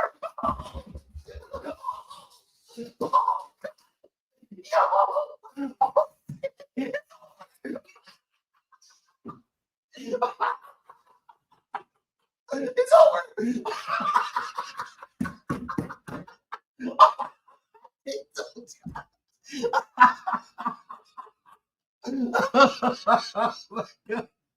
Oh my god!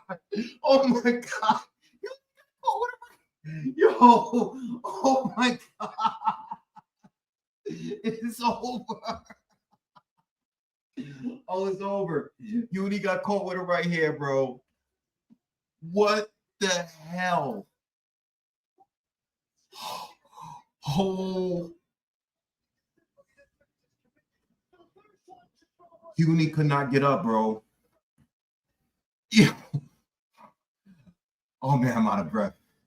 Yo. Oh my god. Yo, my god, yo. They gotta show that replay. Bro. Huni had the fight in the bag, bro. In the bag. In the bag. In the bag. He had the fight. I gave Wardley 1 round.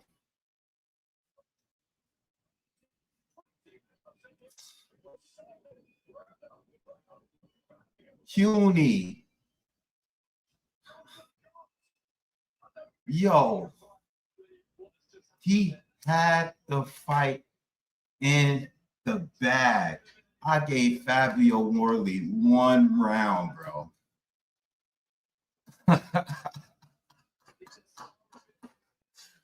Oh my god. Oh my god. Yo. Huni had the fight in the bag, yo. He won every round to me except the second round.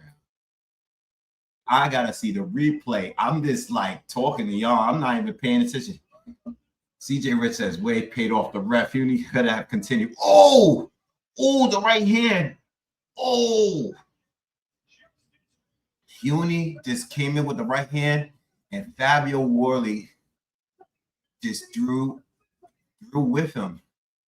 But Fab, he leaned over to his right, slipped the right hand, and connected perfectly with that right hand, right on the chin. Ooh, oh, this guy did not, nah. That was crazy. Oh my God, bro. Yo, boxing is retarded. Oh man. I mean, I have this in a parlay, so I don't know if I'm gonna win my money. But that was the hardest part of the parlay. Wow, what a turnaround, man.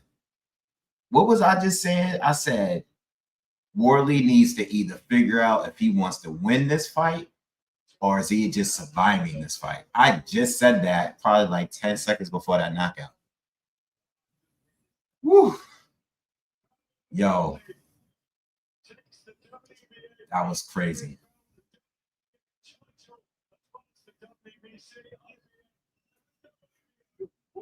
Huni was, everybody knew Huni was winning. I gotta hear a post-fight interview.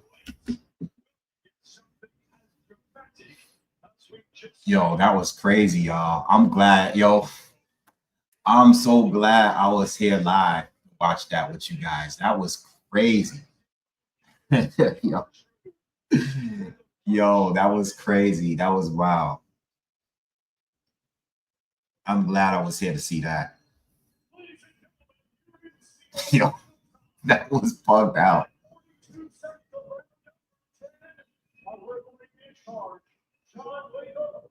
Damn, I had it 8-1. 8 rounds to 1. We thought Fabio Wardley was gonna get stopped. Y'all was sitting here saying the fight should have been stopped the previous round. Warley gonna count. Warley is gonna count on the knockout for the rest of his career. Word. Warley is like, what was he saying about Wilder? Warley's like, yo, I had a dude beating me 8 rounds to 1, and I still knocked him out. That's crazy. I mean, he was getting beat up, y'all. Yeah. I mean, I called it. I mean, you gotta give me my credit. I said he was gonna catch him at some point.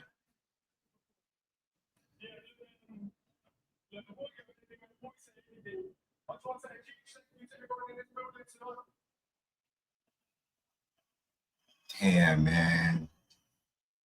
Y'all feel like Eddie Hearn always loses.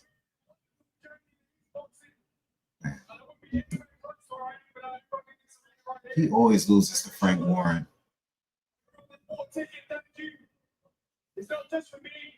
He always loses to Frank Warren, y'all. I know Frank probably talking crazy.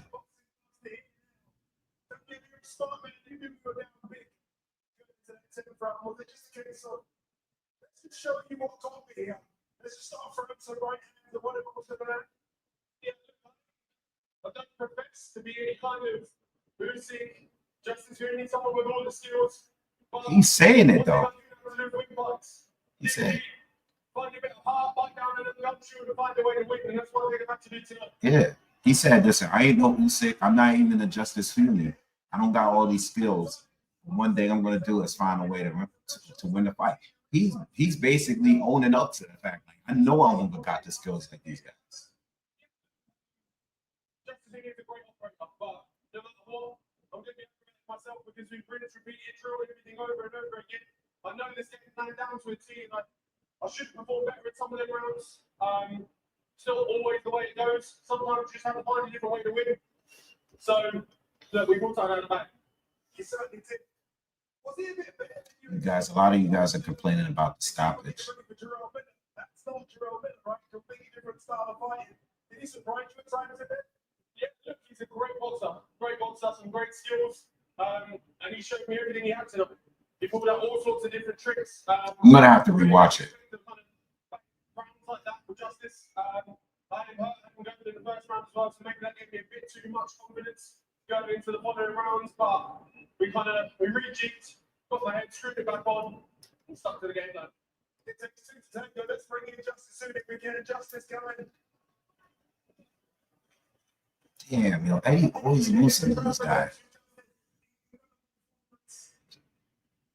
Justice doesn't seem too upset about it. I want to hear if he say.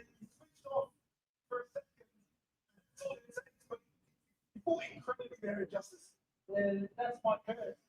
Yeah, I said before this fight, you know, it takes one split second to switch off, and you know it happened tonight. But you know, credit to Fabio and his team. It took 1 second, but for the opportunity. Said that's his curse. Come here, let's switch and perform in front of this. And the world champion. He's still good. What was it? You seem to be in your groove very quickly. You ended up shaking off at the end of the first round, but apart from that, Marvel said we need a rematch ASAP. Overconfident, wanted to train a bit when you didn't need it. It's not a bad rematch. Just awesome fight. Yo, but that's the thing, like, never gave up. And, You got the one. You got the win tonight. It literally is either A, one guy is going to beat him on points, or B, the other one's going to knock him out. That's the only two outcomes. Warley cannot outbox this guy in any way. Huni didn't say anything crazy about the count, but definitely go watch that again.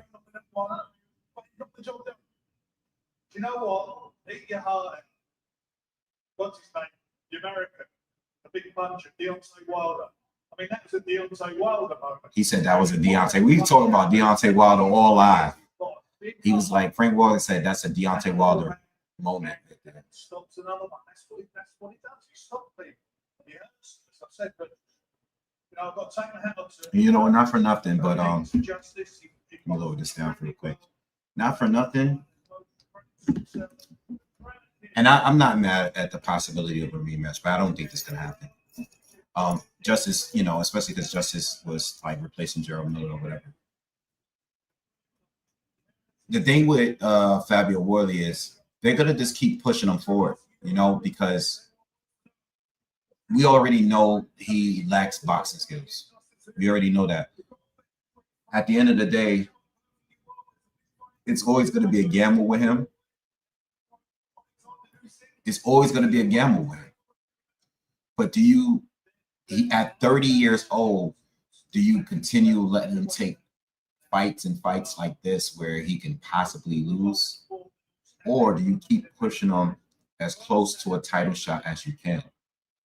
As a promoter or even as a manager, I would keep pushing him in the direction of the title shot. We already know when it comes to skills, he said it himself, he's flawed. He's not even as good as Justis Huni was destroyed. We was just talking about him stopping more. But when you have that kind of power, it's the equalizer. It happened with Wilder his whole career. Not his whole career, but once Wilder stepped up to the better levels, you might as well just keep putting them in there with good fighters. I honestly wouldn't. I think Gerald Miller is not a good style for him because I know Miller is a little bit more durable than like a Justis Huni. And Miller, you know, will take advantage of you getting tired and he smothers you. I never thought that was a good matchup for Fabio Wardley. You know, like Fabio Wardley losing to boxers like Justis Huni, or you know, or fighting like beating guys like Justis Huni, Fabio Wardley, David Adelaide, Nate Gorman. The one thing you can do in those fights is knock them out. But when it comes to guys like Gerald Miller, who's bigger, more durable, and usually, you know, on his best day, a volume puncher, a guy that smothers your punches, you know, smothers you, you know, use that weight, that size to keep you on the ropes. That's a little different. I just don't think guys that get tired like Warley, I don't think that's a good matchup for him. You know. But that was wild. I'm gonna try to rewind it some to where the knockout actually happened, so I can see whether or not this was a bad stoppage. All right, I'm replaying it right now, because I know a few of you were saying that, but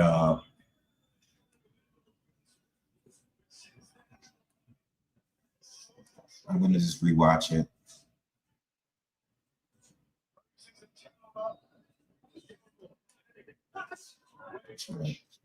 All right, hold on. All right, this knockout right here. All right, perfect right hand. All right, so Justis is down. Ref tells him get in the corner. Justis falls on his back, rolls over. He's on his knees. I don't see it. You know, the camera is not on. Hold on. I don't see it. The camera goes to Frank Warren and the crowd.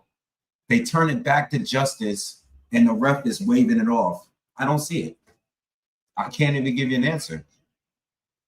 They go, the last time the camera was on Justis Huni is when he first rolled over and he's on his knees trying to get up.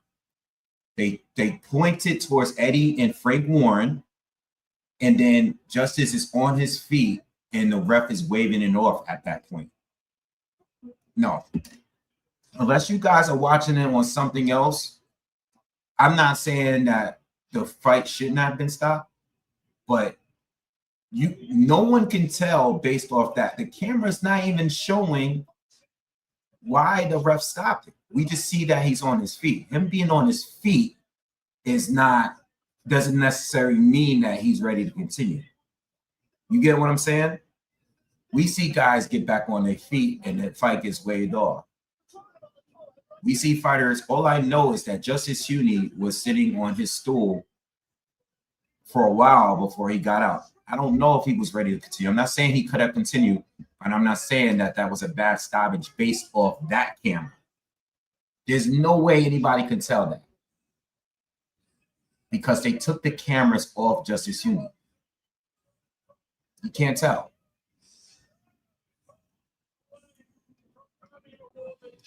It's controversial from the camera. Well, my thing is, why is the cameraman facing? Well, no, not the cameraman, because the camera, there's multiple cameras. The cameraman that's on the crowd is a different cameraman that's ringside. So, or rope side. So why is the network showing the crowd and not the knockdown? That doesn't make any sense. But to say that it was a bad stoppage based on what? We didn't even see how this guy looked when he stood up. All we saw him on his feet and the ref waving it off. It could have been a bad stoppage, but based on what? Based on what? Just saying it just to say it? Nah. And this guy didn't make an argument about it at all. Justis Huni was just like, yo, it is what it is. He caught me with a good shot. I don't know. All right. Y'all, Monroe, what's up? He says, Wave, you covering the ESPN card? Yes, I am definitely covering the ESPN card later. I'll be right back on probably within the next couple hours. So I will be on there for that. I'm gonna get off here now. I'm gonna chill for a little bit, relax a little bit. And is the NBA game on tonight? What's the next Pacers game? I mean, I'm gonna be here for boxing anyway, but it's on tonight at 8. All right. So I will be covering boxing. I'll be keeping my eye on the game, game 2. Hey, is it on? It's on tonight. It's saying tonight. No, tomorrow. My bad. It's tomorrow. All right, yo. So I'm gonna get off here. I'm gonna see you guys in probably in a couple hours. Just be on the lookout. And yeah, we'll talk more about this later. All right. But please subscribe. Please, everybody, before we leave, hit the thumbs up, hit the like button for me real quick on the way out. And I will see you guys back on here very, very shortly. All right. Y'all have a good one. Peace.